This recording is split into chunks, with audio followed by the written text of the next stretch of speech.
Good morning and welcome, Seasons of Faith family. Happy Mother's Day to all of you mothers out there. I want to wish you particularly a happy Mother's Day. Today, we're going to look at Mother's Day in a unique way. I want to tell a few stories about Mother's Day and particularly about famous mothers in the Bible.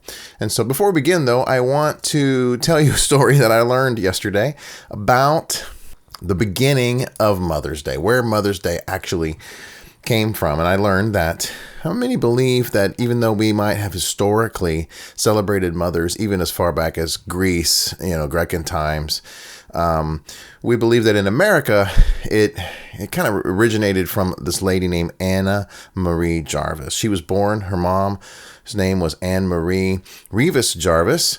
And when her mother was alive, she served in her church. She served the needs of sick and dying people during the Civil War. And she overheard her mom say this. Her mother said, "I hope and pray that sometime, will found a memorial Mother's Day commemorating her for the matchless service that she renders to humanity in every field of life that she is entitled to it." So Anna Maria, however you say her name, Anna Maria heard this and thought, one of these days I'll do that. And of course, as her mom eventually passed, Anna Marie decided to make this an official holiday the best that she could. So on May 10th in 1908, which was 3 years after her mother's death, Jarvis held a memorial ceremony to honor her mothers and all mothers at her Methodist Episcopal Church. And she did this, and she brought in white carnations and celebrated mothers, and it became very popular, and people started doing it in churches and community centers across the country. And she continued to write letters and try to get Congress to approve it as a national holiday. And finally, in 1914, which is 8, 9, 10, 11, 12, 13, 6 years later, it finally became a national holiday. So this is great news. Now everyone is celebrating on the second Sunday in May. Everyone is celebrating mothers. But the story takes a turn because commercialism took part and started creating cards and boxes of candy and selling certain flower arrangements. And Jarvis became very irritated by the commercialization of the holiday because it was meant to be an honoring day for mothers, and it had turned into a commercial holiday for spending money and buying cards and candy and things like that. In fact, this is what happened. She couldn't believe that people weren't writing handwritten cards, because she wanted people to write long, handwritten memorial cards to their mothers. Instead, they bought printed greeting cards. And she said, "A printed card means nothing except that you were too lazy to write to the woman who has done more for you than anyone in the world. And candy? You take a box to mother and then eat most of it yourself. It's a petty sentiment." So she became extremely frustrated with the commercialism of the holiday that she fought to create, and so spent the rest of her life and her family inheritance trying to destroy Mother's Day altogether. However, her efforts to hold on to the original meaning of the day led to her own economic hardship. In 1943, she began organizing a petition to rescind Mother's Day. However, these efforts were halted when she was placed in the Marshall Square Sanatorium in Westchester, Pennsylvania, where she eventually died. So this is sort of a sad story. She got this Mother's Day started for her mom and moms everywhere to celebrate the value of mom. In fact, her mother said, "I hope and pray that someone will find a memorial to commemorate her for the matchless service she renders to humanity in every field of life, because she is entitled to such a day." And then because of commercialism, she fought to rescind it and destroy it, and it ended up destroying her. She died sort of miserably in this hospital, trying to get rid of Mother's Day. So, happy Mother's Day. Happy Mother's Day to you all. And today what I want to do is tell a couple of stories from the Bible about famous mothers. And I think that we're going to see this similar thread that runs through, even similar to the Anna Maria Jarvis story, that she loves her mom and wanted to create this holiday, but in her own life, she did not become a mother. She didn't have children, and she was unable to maintain her vision of what Mother's Day was to look like. And it became, unfortunately, commercialized. And now sons and daughters send their mothers store-bought greeting cards and candy, and it doesn't seem to have the meaning that she wanted it to have. I think as we look at these stories in Scripture, we'll see kind of the similar thread that runs through it. I want to tell you 3 stories and then give a couple of inputs at the end, a couple encouraging notes to mothers, and a couple of pieces of advice to children. Okay, so let's look at these few stories. The first story is of Moses' mom. It begins in Exodus chapter 2, and it says, "Now a man from the house of Levi went and took his wife, a Levite woman, and the woman conceived and bore a son. And when she saw that he was a fine child, she hid him for 3 months." Because you remember in Egypt, the Pharaoh said, "You can't have any more boys. The Hebrew slaves are populating too many. No more Hebrew boys." When she had a boy and she hid him for 3 months, she knew that the Pharaoh was going to come and take and kill the boy. So she thought of something clever. Here's what she did. She hid him for 3 months, and when she could hide him no longer, she took for him a basket made of bulrushes, and she daubed it with bitumen and pitch, and she put the child in it and placed it among the reeds by the riverbank. And his sister, Miriam, stood at a distance to know what would be done to him. So this mother, in an attempt to save the child's life, put Moses in, or at the time it's just a nameless baby, put the baby in a basket and covered it and put pitch on it so it wouldn't sink. And she sent it down the river. But she didn't just send it down the river and hope and pray that it would be okay. She actually sent the older sister to follow it along the banks of the river to watch and to protect it if she could. And the story goes on as this. Now the daughter of Pharaoh, so the young daughter, came out. She was bathing in the river. While she walked beside the river, she saw the basket among the reeds and sent her servant woman to go get it. And she took it. And when she opened it, she saw there was a child. And behold, the baby was crying. So she took pity on him and said, "This is one of the Hebrews' children." Then his sister said to Pharaoh's daughter, "Shall I go and call you a nurse from the Hebrew women to nurse the child for you?" And Pharaoh's daughter said to her, "Go." So the girl went and called the child's mother. So in an amazing turn of events, the Pharaoh's daughter, the princess, if you will, saw the baby and said, "Oh, this is a cute little baby."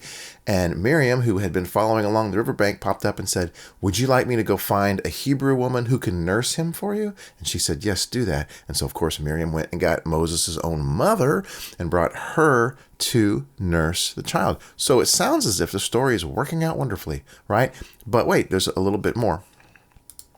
And Pharaoh's daughter said to her, "Take this child away and nurse him for me, and I will give you your wages." So the woman took the child and nursed him. And when the child grew older, she brought him to Pharaoh's daughter, and he became her son. And she named him Moses because she said, "I drew him out of the water." And so Moses' actual mother had to let him go in the river, hoping and praying that he would be saved by God. God did save him. However, the salvation story isn't as, how do I say it?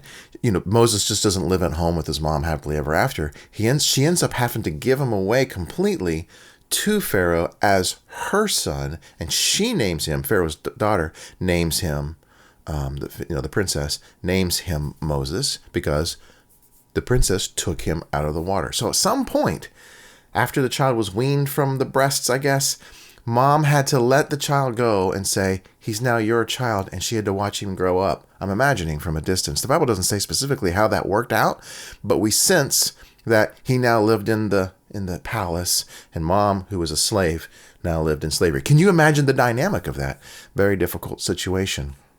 However, you see that this mother, she loved her child so much, she did everything she could to save him. She sent the sister to protect him, and in the end, God did use Moses, as you know, to lead the people out of Egypt. A beautiful story. Thank you. Moses' mom, thank you. Next story. This story is a good story. It's one of my favorite stories of the book of Samuel, and it's a lady named Hannah. So here's how it begins in Samuel chapter 1. There was a certain man whose name was Elkanah, and he had 2 wives. The name of the one was Hannah. And I always like the name Hannah because I don't know if you can tell, but if you can spell it the same forwards and backwards. That's cool. I always like the name Hannah. So her name was Hannah, and the name of the other wife was Peninnah. And every time I hear the word Peninnah, I just get hungry. I don't know why. But Peninnah had children, but Hannah had no children. And so there's this this hurt, this pain, this suffering that Hannah has no children. And so she went to the temple every day and she prayed, and she was deeply distressed and prayed to the Lord and wept bitterly, very bitter. And she vowed and she vowed and she vowed a vow and said, "O Lord of hosts, if you will indeed look on my affliction of your servant and remember me and not forget your servant." So she considers not having a child an affliction, which is what everyone during that time considered, barrenness. If you can't have children, then you're afflicted in some way. She's begging God, please see my affliction and give me a child. And she makes a promise. She makes a vow. She says, "O Lord of hosts, if you will indeed look on my affliction, if your servant, and remember me and not forget me, but will give to me a son. And then I will give him to the Lord all the days of his life, and no razor shall touch his head." And so the story goes, she goes home and she does conceive and give birth to a son, and she names him Samuel. And she gives him to the priest at that time, Eli, and he raises him up to be a priest of God's people. And of course, Samuel is the one who anoints David as king. So it's a wonderful story. But what I always found interesting is that Hannah wanted so badly to have a child. And when she finally got a child, she had to give him up to the temple and to allow the priest to raise him up and to mentor him so that he too could one day become a priest. So there's a lot of sacrifice in the story of Hannah. She has to sacrifice this child that she longed to have and give him over to God. Okay, one more story. I just want to share one more story. And this one is from the book of Ruth. And it's the story of Ruth. Of course, the book is titled Ruth, but Naomi is the name of the mother in the story. So let's look at the story of Naomi. In the days when the judges ruled, there was a famine in the land, and a man of Bethlehem in Judah went to sojourn in the country of Moab, he and his wife and his 2 sons. So the context of this story is that there's this family, a man, his wife, and his 2 sons. They live in Judah or Bethlehem. They live in this in where God's people live. But there's a famine in this land, and so they move and sojourn to a enemy headquarters, enemy town, the Moabites. So now they are living amongst the Moabites in order to find food. And we learn that the man's name is Elimelech, and the name of his wife is Naomi, and the name of his 2 sons were Mahlon and Chilion. And they went into the country of Moab and remained there. But Elimelech, the husband of Naomi, died, and she was left with her 2 sons. These 2 sons took Moabite wives, which, by the way, is against the rules in the Old Testament. You're not supposed to marry outside of the Hebrew people, but they did. They took 2 Moabite wives.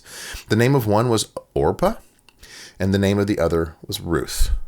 And they lived there about 10 years, and then both her 2 sons, Mahlon and Chilion, died, so that the woman was left without her 2 children and without her husband. So they moved away in order to run from a famine. The boys married 2 daughters, and then the dad dies, and the 2 sons die. And now Naomi is left alone with 2 daughter-in-laws. That's the story. So eventually she sends the 2 daughter-in-laws back. She's like, "Look, I'm going to go back home to Judah, to my own people. My life is miserable." And she even calls herself Mara, bitter. "I am bitter. My name is now bitter. I'm going back to my hometown alone, distraught, bitter. I would like you girls to go out and find new husbands amongst your people. That's the right thing to do. Go, peace be with you." But this is what happens. And she said, "See, your sister-in-law has gone back to her people and to her gods. You should return after your sister-in-law." So she's telling Ruth to go like Orpah did and go home. Go home to your own people. But Ruth said, "Do not urge me to leave you or to return from following you. For where you go," this is a famous sentence, "for where you go, I will go, and where you lodge, I will lodge, and your people shall be my people, and your God my God. And where you die, I will die, and there will I be buried. May the Lord do so to me, and more also, if anything but death separates me from you."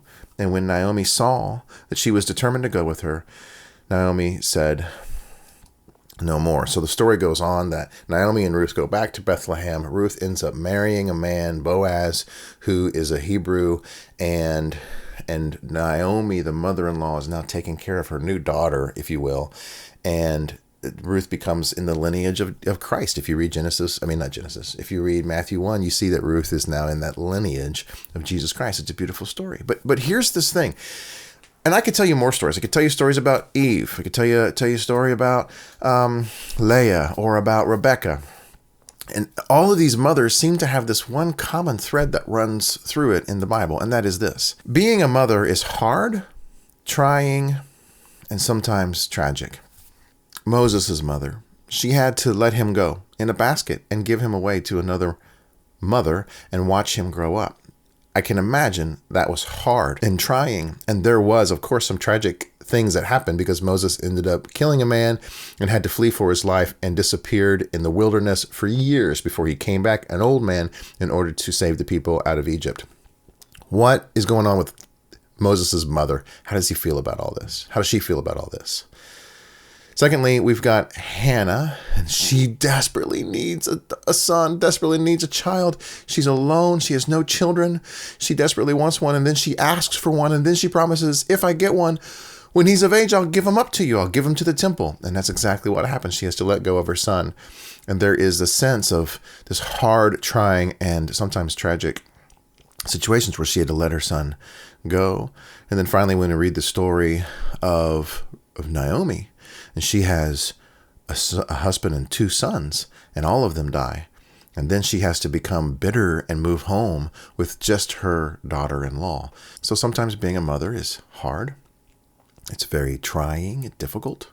And sometimes it's even tragic. Your children may die, or you may lose them spiritually.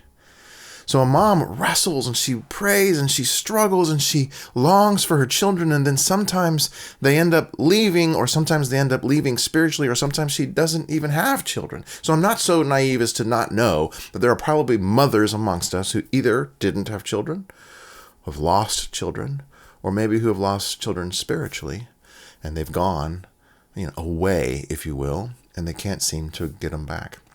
It's a sad story, I know. Happy Mother's Day. It sounds not very happy, not very encouraging, but I do think there's encouraging things in it. The first one is this. Let us recognize that a mother sacrifices and often puts herself last. You see this all the time in the scriptures. You see this all the time in real life. A mother sacrifices and often puts herself last for the betterment of her own children. She's more willing to do it, I think, even than the father most of the time. A mother is also frequently seen, and I see this in my own wife as well, she's constantly praying and waiting and hoping for her children to make the right choices, to be safe, to be protected. And then a mom teaches. A mom is good at teaching her kids, directing her kids, and because of that, it sometimes seems as if she's nagging, well, you shouldn't do that, and you should do that, and don't forget about that. But moms are teaching and directing her children. But then sometimes she has to let her children go. Often, always, right? Eventually. And she trusts that all her sacrifices and directing and prayers will then begin to protect and guide her children to become the men or the women that she raised and prayed for and wrestled with and sacrificed for all of their lives. And sometimes she has to even painfully let them go completely. This is tragic, but it happens. And so these are things that a mother experiences, I think, which makes her a tremendously strong woman. And I want to encourage you all as mothers. You may not feel strong. You may feel tired. You may feel stressed. And I want to encourage you. So to mothers, if you're feeling stressed or alone or anxious or tired or frustrated or like there's no light at the end of a long, exhausting tunnel, be encouraged because you're not alone. All the mothers in the Bible seem to have this same thread running through their lives. It's tragic. It's hard. It's difficult. Keep being a mom. Keep being the mom because we need you. And we know the sacrifices that you make for us. That's what I want to say to mothers. Now, to children of mothers, I want to say this. Honor your mother. Honor her today and every day. And remember the sacrifice and the trouble that she endures for you, because she does. She endures quite a bit. So happy Mother's Day. I know that the stories seemed a little distraught or sad and not like, yay, moms are so awesome. But the truth of the matter is, and I see this in my own wife, she sacrifices for our kids. She struggles. She stresses. She worries. She picks up at night when everyone else is asleep. She goes through a tremendous amount of sacrifice. And sometimes it ends up being a sad ending when the kids grow up and leave the house, and then only, as Marie Jarvis said, send candy and a store-bought card. Mothers deserve our love and our respect because they sacrifice tremendously. So thank you, and thank you, and thank you to all the mothers in our church at Seasons of Faith, to all the mothers who sacrifice and who give of themselves emotionally, spiritually, physically. And for all of you who have mothers, today is a wonderful day to remember the sacrifice they made for you and give them the praise and the honor that they deserve. I hope you have a wonderful Mother's Day today, and I'll see you guys next week.